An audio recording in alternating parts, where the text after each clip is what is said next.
dia akan mengurai tanah itu dengan baik dan benar sesuai dengan kebutuhan. Ya, sudah kurang lebih 4.000 item yang kita teliti, Pak. Halo, selamat sore. Saya Nadi, saya formulator dari CV Makmur Sembada. Buat saudara-saudara saya yang membutuhkan produk untuk budidaya sayur-sayuran, selama ini kita kesulitan untuk menaikkan produksi kita itu karena kita menggunakan mungkin pupuk yang salah. Kenapa saya bisa menceritakan pupuk yang salah? Karena pertama, setiap tahunnya kita menghabiskan biaya untuk pemupukan semakin tinggi tapi tidak dibarengi dengan produksi. Kenapa seperti itu? Nah, saya mau menjelaskan beberapa hal khusus untuk tanaman sayur. Rata-rata kita menggunakan 4 jenis pupuk: urea JA, NPK, dan SP36. Sudah tepatkah pupuk yang Bapak Ibu gunakan itu untuk sayuran-sayuran Bapak Ibu itu? Saya pikir belum tepat. Kami di Kolaka Utara, khusus di Desa Wawo, kami mendirikan pabrik khusus untuk organik. Dan kita juga menyasar Bapak Ibu untuk sayur-sayuran seperti kol, kentang, termasuk juga jenis sayur-sayuran hijau, bayam kampung, dan lain-lainnya.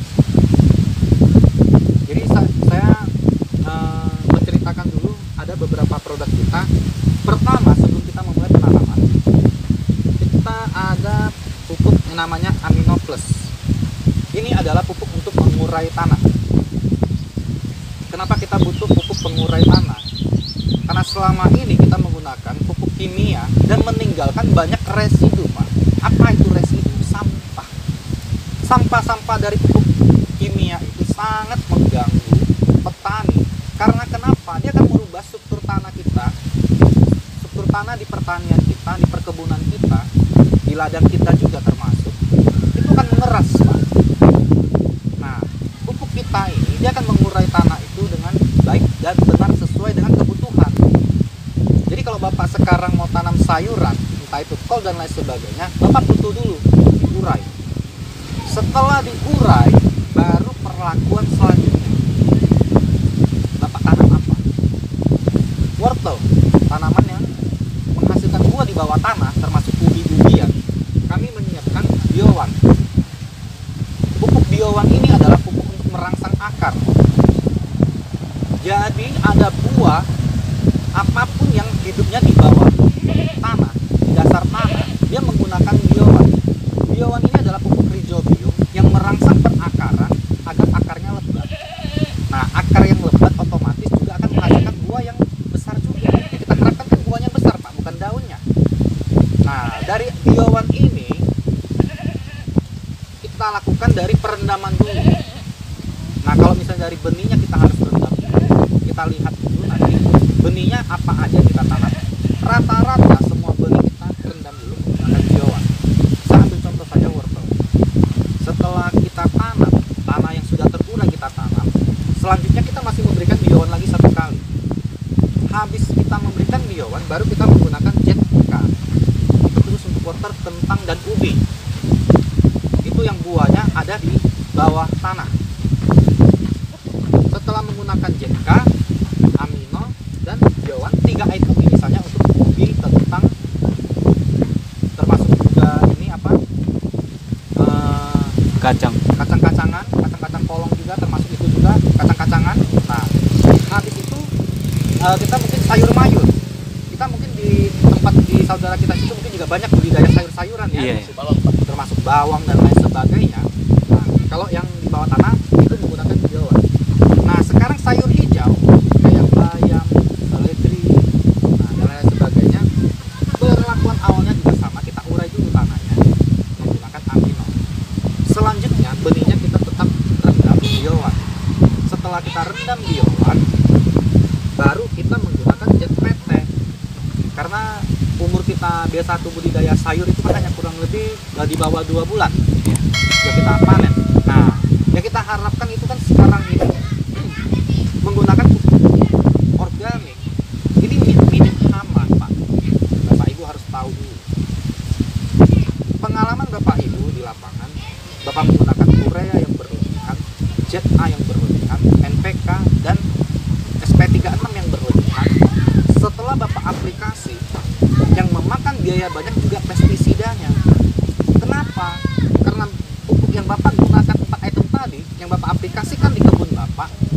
ladang Bapak, setelah pemupukan dalam waktu rentang kurang lebih 3 sampai 10 hari ke depan, dia akan menciptakan hama yang banyak. Akhirnya Bapak harus memberikan pestisida dalam jumlah banyak juga.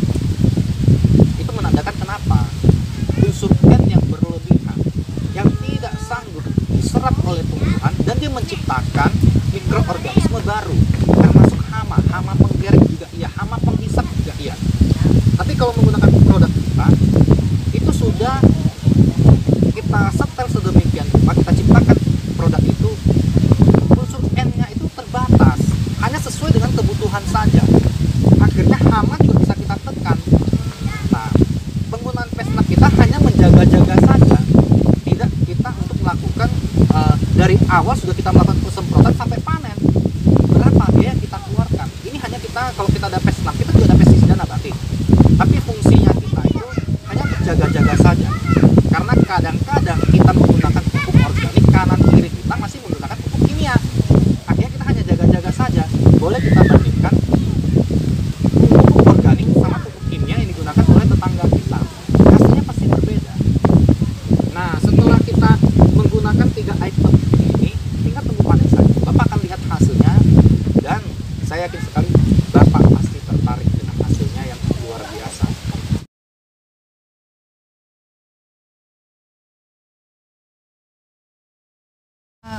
Sebenarnya dia itu bukan kayak besar. tadi ke gudang. Dia bukan besar, tapi dia itu Iya. kandungan air yang terlalu Iya. banyak. Sewaktu kita panen, kan tidak mungkin langsung kita jual, Pak. Iya. Kita anginkan dulu. Kita anginkan dulu. Nah, kita anginkan itu dia sudah berbentuk, dia nanti akan keriput. Begitu dia keriput, kita timbang, ringan sekali. Kekurangan kalium kayaknya, Pak ya. Betul. Kalau dia kurang kalium, dia pasti akan menyusut. Sama seperti cengkeh juga. Nah, begitu kita panen, Bapak menggunakan pupuk kimia. Iya. Terus Bapak sebelahnya menggunakan pupuk organik. Pupuk ZK kita sama amino kita. Nah, selesai panen, kita jemur. 4 hari kemudian setelah kita jemur, ya toh, ya kita panen sama-sama loh ya. Kita hitung kan, misalnya panennya sama-sama 1 karung gitu kan. Nanti ditimbang, yang menggunakan pupuk kita itu bisa selisih sampai berapa kilo? Katanya kemarin 7 kilo ya. 7 kilo.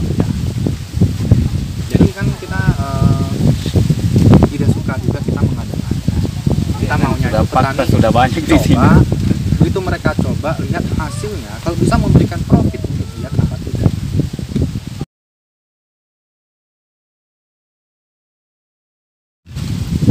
Biar tebunya tuh lebih manis berapa kali lipat bisa. Tebu. Kadar glukosanya lebih tinggi. Kadar glukosanya tinggi. Di Tebu sekarang justru sebaliknya, airnya banyak tapi tidak cukup manis. Contoh kita minum air tebu saja, airnya sih banyak tapi tidak cukup manis. Tawar ya. Nah, ini lagi. Berarti Kadang kandungan cenderung glukosa- kayak keasin-asinan gitu ya. karena kandungan glukosanya tidak cukup. Akhirnya waktu dia tuh mau menjadikan gula, hasilnya sedikit saja karena yang diuapkan itu airnya dulu, disisakan glukosanya. Iya, Kopi sama cengkeh perlakuannya sama. sama. Kalium. Dia butuh kalium, Pak. Kurang Iya. kalium, dia akan asam. Biasa kopi itu dia kecil-kecil begini aja, langsung sudah merah, tidak sempat besar. Iya. Dia. Itu permasalahannya, dia butuh kalium. Dia pupuk kan juga orang bukan ya kan.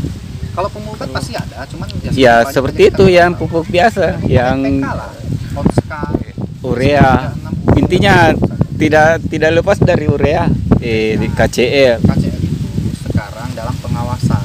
Oh begitu. Karena dulu semenjak bom Bali 2002, KCL itu sudah semakin dikurangkan. Karena KCL itu adalah pupuk kalium klorida, Pak. Kalium itu bisa diturunkan menjadi potasium dan bisa berubah jadi bom. Oh begitu. Dia kan putih bening, Pak, kristal, Pak. Iya. Itu bisa jadi bom. Potasium itu adalah bahan baku bom, Pak.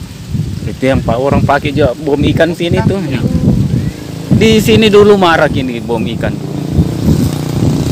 Setelah ada perda, makanya tidak ada lagi. Kalau sebelum ada perda ini, Bapak bisa lihat orang bom di luar sini. Iya, mereka sekarang kan rata-rata kan pakai pupuk Mitsubishi. Iya, pakai pupuk. Di jembatan itu biasa bom itu Pak. Mereka sekarang kan pakai pupuk Mitsubishi sekarang. Kalau enggak mereka campur bererang. Iya, iya, iya. Kita tahu kandungannya bom, cuma kita tidak pernah bikin. Jadi kalau disuruh kita rakit bom kita nggak ngerti. Tapi kandungannya kita Kandungannya ya. tahu. Kita tahu karena unsur-unsur kimia itu kita ya memang diwajibkan untuk mengerti Pak, riset. Oh, jadi Bapak memang kalau di bidang ini sudah puluhan tahun, Pak Di? Ya, saya kebetulan saya bergelut di bidang ini Pak, karena saya dulu di penelitian. Selama 10 tahun saja saya bekerja, sudah kurang lebih 4.000 item yang kita teliti Pak. Apa saja Bapak cerita, kecuali buaya. Tidak pernah kita teliti buaya. Terus beruang kita juga tidak pernah teliti. Binatang-binatang yang liar itu tidak pernah kita teliti. Tapi kalau hanya ayam-ayaman atau apa, itu sih sambil merem. Saya sambil baring-baring saya juga bisa cerita Pak. Saya nggak bawa buku Pak. Pak Wadi juga tahu gaya saya. Selama saya tuh hafal di luar kepala, saya tidak pernah bawa buku setiap kali sosialisasi Pak. Sisa bertanya sepuasnya, kita jawab Bertanya sana. sepuasnya saja. Karena kalau budidaya kita bukan pelaku. Kita dituntut untuk mempelajari itu, untuk meriset plus minus dari menggunakan produk A, produk B. Nah, satu kali meriset saja kadang-kadang berbulan-bulan. Ini adalah di sela-sela kita jeda Pak, meriset Pak. Terus unsur-unsur apa itu juga kita berbulan-bulan.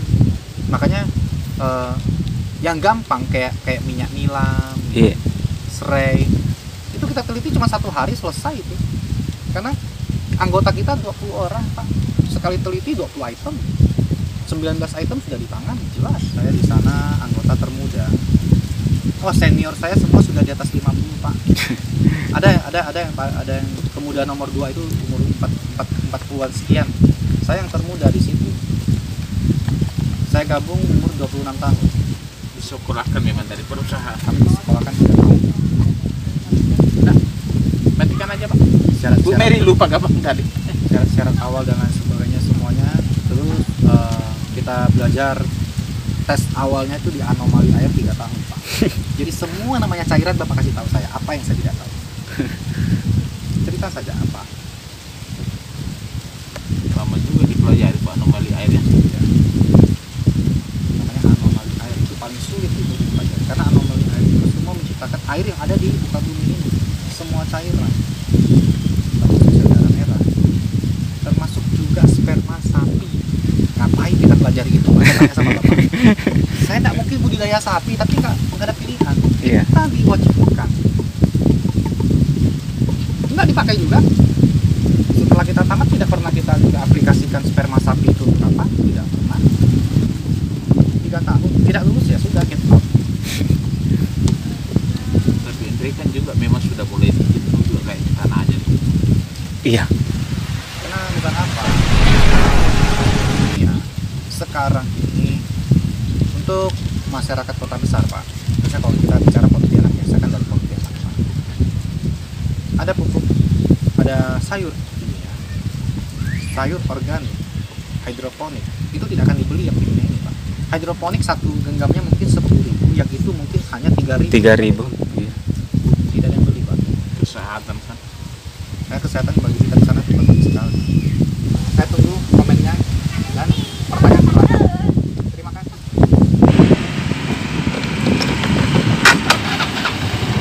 Oke.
Ah,